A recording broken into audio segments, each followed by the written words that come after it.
پیشتر در صلح شاهد شدیم که عالی و نامزد بود، عروس نشده به خانه شوهر نرفته، دکتر سند داد که باکره نیست، مثلا فاجعه شد، پدر و مادر دختر خودکشی کرد و خود دخترم دست به خودکشی زد.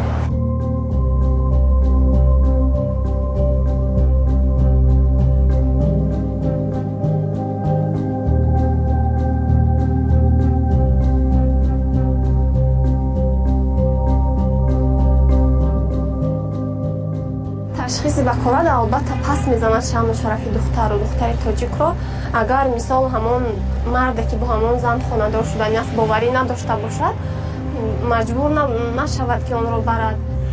تحقیر است، تعقیب است، تعبیز است نسبت دخترها. از این رو در عصر 21 این خیلی مسئله گذاری کردن که این همین نشانه اخلاق است، این خودش علاقه به اخلاق است.